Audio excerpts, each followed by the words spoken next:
29-июнда Кыргыз Республикасынын Жогорку Кеңешинин 7-чи чакырылышы өз ишин 2-чи сессиясын жыйынтыктап, сентябрь айына чейин эмгек өргүүгө кетишти.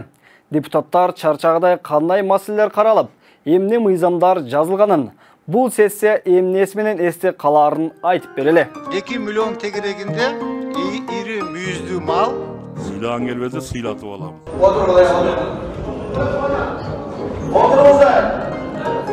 Бир тешигинен задний проходунан местнийлерди киргизип, аскердик кызматын өтөбөгөн жарандарды сыртка чыгарбоо жагына карап, жагына тапшырма берсеңиздер. Жогорку Кеңеш 2-чи сессияда жалпысынан 75 жыйналыш өткөргөн.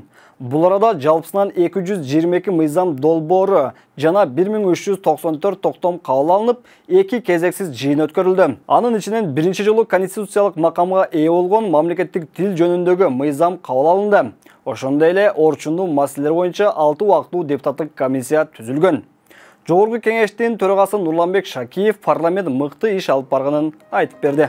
Кымбаттуу кесиптештер, азыркы тапта Кыргыз Республикасынын парламенти мыйзам чыгаруу бийлигин жана өз ыйгарым укуктарын чегинде мыйзамдардын аткарылышына көзөмөлдүк кылуу милдеттерин ишке ашыруучу өкүлчүлүктүү жогорку орган катары өнүгүп келет. Эми 7-чи чакырылыштын 2-чи сессиясы эмне менен эсте калганына токтолсок. Мал баккандар эң оолу кой, уй, жылкыга салык салалы деген сунуштун өтпөй калганына кубанды болушу керек. Депутат Жеңишбек Токторбаев ар бир кой, уй, жылкыга канча сомдон салык салышы керек экенин эсептеп чыккан эле. Бир жылда ошол айыл өкмөтүбүздүн бюджетине 1,5 миллиард сом каражат түшөт. Бактыга жараша бул сунушту президент колдогондуктан мыйзам долбоору четке кагылды окшойт.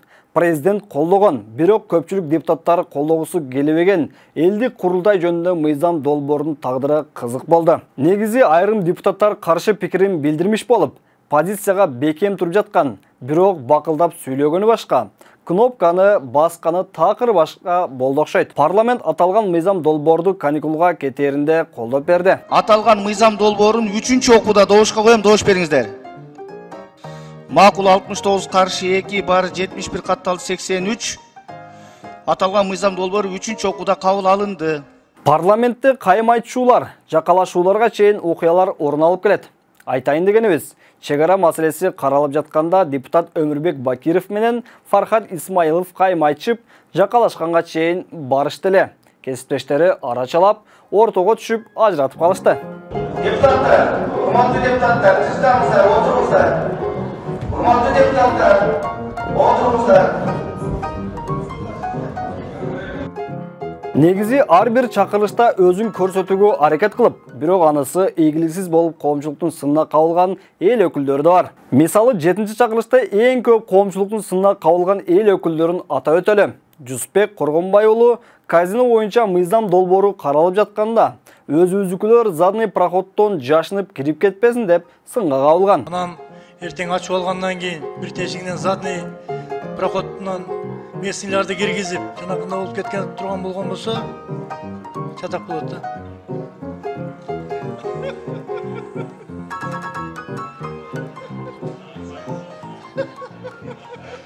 Эл өкүлдөрү мыйзам долбоорунан тарта кийимге чейин карашат. Парламентке аткаруу бийлигинен келген кызматкерлердин кийимдерине чейин сын таккандагы жайлары бар. Причем кенттер систем, тойго келдиңизби?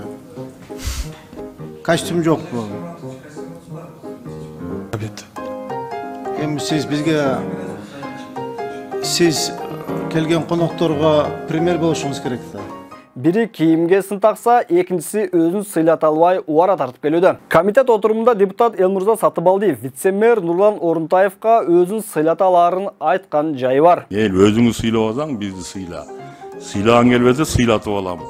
Улар сыйлатпаса, мен сени сыйлатам. Сөзсүз. Жада калса, армияга барбаган кыргыз жигиттерин чет өлкөгө да чыгаргысы келбеген эл өкүлү бар. Ал Надира Нарматова. Депутат армияга барбаган кыргыз жигиттерин сыртка чыгарбаш керек деп сунуш киргизип, бирок өзү бул сунуш үчүн коомчулуктун сынына туш болгон. Аскердик кызматын өтөбөгөн жарандарды сыртка чыгарбоо жагына карап, жагына тапшырма берсеңиздер. Эл өкүлдөрүнүн арасында көп маселе көтөрбөй эле жумушка келип кетип жүргөндөрү да аз эмес. Депутат Айсара Абдиева кайдан жайдан бир маселе көтөрө калып, анысы да тескери кетип, ыңгайсыз абалга кабылган. Кроме от обучения и выставки, и Роскоин. Я, извините, не пойму вопроса. В смысле, что построено было? Или... Нет, конкретные работы, которые вы сделали. Вот, 7-чи чакырыштын 2-чи сессиясы мына ушундай кызыктар менен коштолуп, эл өкүлдөрү эмгек эргүүсүнө кетишти. Депутаттар акыркы иш күнүндө 50гө жакын мыйзам жана токтом долбоорлорун кабыл алууга жетишти.